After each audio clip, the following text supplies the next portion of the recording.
Yo, what's up, sports bettors? Alex here, and I got 6 player props. 5 of them are going to be for game 2 of Celtics Heat.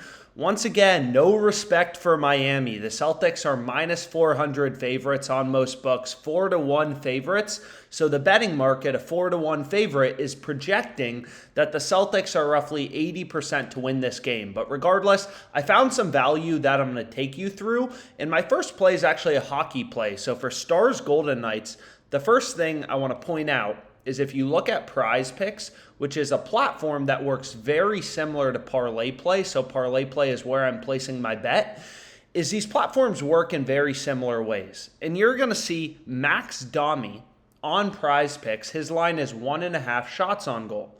But if you take a look at Parlay Play, so I'm looking at, this is called the Sportsbook screen. So essentially, this just lets you, it's really useful for comparing where do books have the line set at different levels. So every book, they all set lines independently, right? So you're going to see Underdog, another platform that works very similar to Prize Picks. Prize Picks and Underdog both have Max Domi's line at 1.5 shots on goal. But then you take a look at Parlay Play and it's like, yo, what are they doing, right? I'll zoom in a bit, but they have his line at 2. So you're going to notice every sportsbook is a data point, right? And every single data point, every sportsbook is a data point telling us the same thing. Every book has his line at 1.5 shots on goal, right? The only one with his line at 2 is Parlay Play. So this is a huge discrepancy, right? 0.5 when his line is centered at 1.5. That's a huge increase, right? What are they doing with their line at 2? We want to take the under. Their line is too high relative to every other data point, whether it's the fantasy sites like Prize Picks and Underdog who have them at 1.5, or also the sports books, right? The key to making money sports betting is realizing every single bookmaker is a data point on where the line should be set. So this is the first play I went with. And then we can head over to the NBA, and I'll just go down. I'm looking at player points plus rebounds plus assists. Again, you can look at any market you want to, but I'm just trying to show you where I'm finding value. So for Bam, every book, no discrepancies. Prize Picks, Underdog, Parlay Play, all have his line at 30 half PRAs, no value.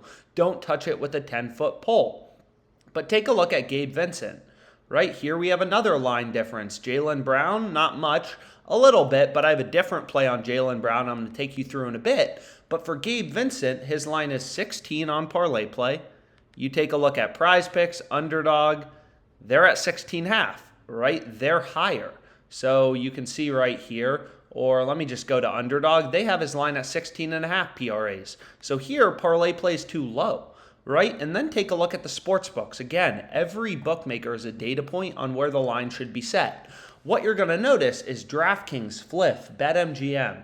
So all of these books, they have the over for Gabe Vincent as the favored outcome, right? Like you can see right here, DraftKings has the over at minus 120. The under's only at minus 110. So the over is the juiced or the favored outcome. You're getting worse odds on the over. So DraftKings, the model on DraftKings Sportsbook, is telling you Gabe Vincent is more likely to go over 16.5 PRAs as opposed to under. And we're getting a lower line. So DraftKings has this at 16.5, and they have the over slightly favored. Parlay Plays at 16. So not only are we getting a half point of line value, but DraftKings also has the over favored. So that's a player prop that I went with. So those are the first 2 player props I went with. And again, Parlay Play, it's not a super, popular sports book. They only have a maximum bet size of $60, which is pretty low, right? You can bet a maximum of $60 on each play on this platform, but I've already been able to rack up $17.90 in profit, $1,800 about. And again, like in these videos, I'm just showing you for the sports books I use. So currently, I'm in California. I don't have access to FanDuel. I don't have access to DraftKings. There's lots of profitable plays. There can be profitable bets on any sports book. They all set lines independently, and they all offer so many different markets, right? So many different things you can bet on. So all these sports books screw up. Occasionally, you just have to find the value as a sharp sports bettor. So long story short, what I'm going to take you through next, in the same way, the Boston Celtics are favored, is very briefly, I just want to explain how does this platform work, right? So I think it's really important to understand. A lot of people are like, oh, this is boring. I don't care about the math. But really in these videos, maybe there's another platform like Parlay Play that you have access to that I don't, just due to my location, or maybe I haven't signed up yet. So I try to explain like how these platforms work, right? So basically the way Parlay Play works is it doesn't matter if you take overs, unders, whatever. This is the payout you're getting. So it's called a fixed payout platform, kind of like Prize Picks, right? Prize Picks, I could switch this to an under. I'm still getting the same payout. You're going to notice this payout doesn't change. If I remove this and I add in, let's say, a WNBA player prop, look at this. Same exact payout. So these are fixed payout platforms. So basically, a common question is like, okay, fixed payout platforms, who cares? How do they make money? How do I get an edge? How do I get an advantage on these fixed payout platforms?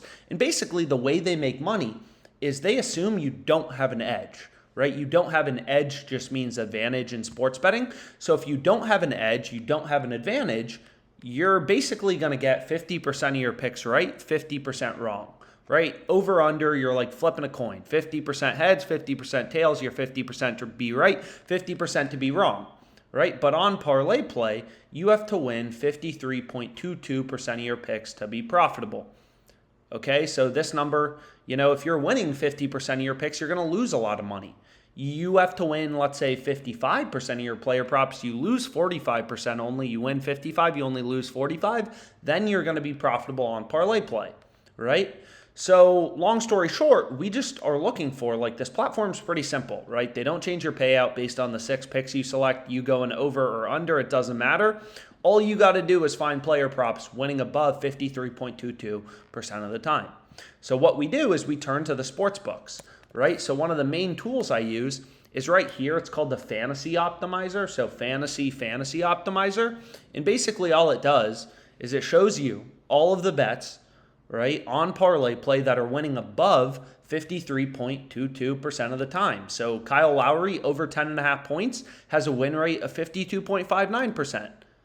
Not profitable, right? That's not above 53.22%. But Jalen Brown over 9.5 rebounds plus assists is 53.8, right? So there's not a ton of value right now, which should make sense.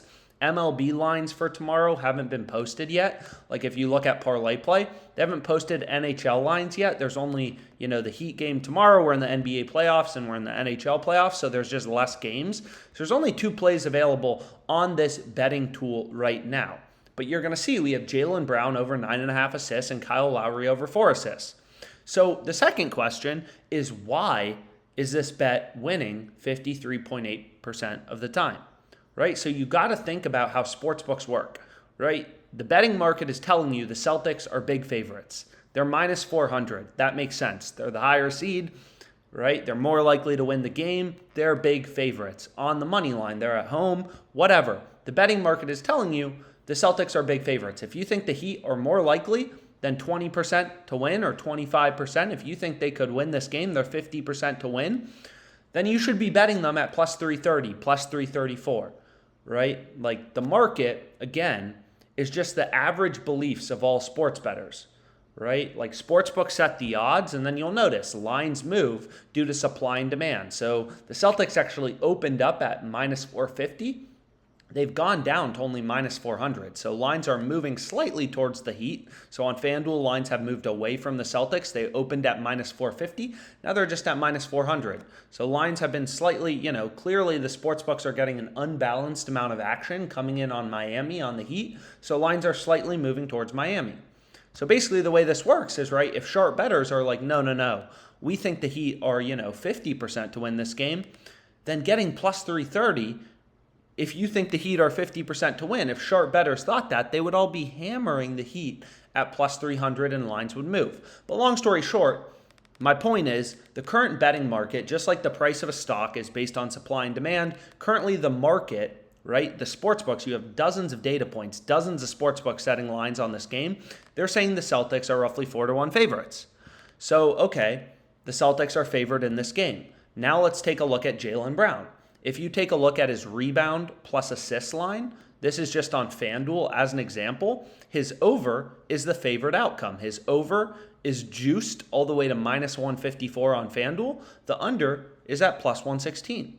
You look at DraftKings, right? Another data point, another sportsbook posting odds. They have Jalen Brown's over 9.5 rebounds plus assists favored as well. Minus 130, plus 100. They're a little less aggressive, right? FanDuel has the over more juiced than DraftKings as a bigger favorite, right? So the model on FanDuel Sportsbook, all the bets they're receiving, the model that FanDuel Sportsbook has, they've invested hundreds of millions of dollars in their ability to set lines. You're not smarter than the market. You're not smarter than the sportsbooks. Get that thought out of your head. I'm not, you're not, right? So long story short, both books have Jalen Brown more likely to go over as opposed to under. So we explained that Parlay Play is a platform, right, where they don't change your payout based on you selecting. If I zoom out a bit, they don't change your payout based on you selecting over versus under. And you have two sports books, FanDuel and DraftKings, right here. They're both telling you Jalen Brown is more likely to go over 9.5 assists plus rebounds as opposed to under. So the over is the favorite outcome. He's always going over or under, so if the over is the favorite outcome, it's above 50% to occur. So OddsJam just uses sportsbook odds. You're going to see every single sportsbook, right? All the sports books on this fantasy optimizer, they're all telling you the same thing. Jalen Brown is more likely to go over as opposed to under. So this is a sharp bet to include in your parlay play entry. It's a pick winning above 53.22% of the time, right? And this is how you make money sports betting, right? You find an edge and you exploit it on platforms that are exploitable. There's a lot of value on parlay play right now, so we're betting on parlay play. So what I ended up going with is Max Domi under 2 shots on goal, Jalen Brown over 9.5 rebounds plus assists, Gabe Vincent over 16 PRAs, right? So we went through all 3 of these plays. These plays were, found using the same betting tools. I just don't want to make this video a 30-minute video explaining each and every pick. Bam under 21.5 points plus assists, Malcolm Brogdon under 23 PRAs, and Jimmy Butler under 6.5 rebounds. So that's what I got. So hopefully this video was helpful. 6 picks, right? To win that 25x payout, hopefully, $500. And any questions you have, don't hesitate to reach out. My email's in the description. Let's make some money.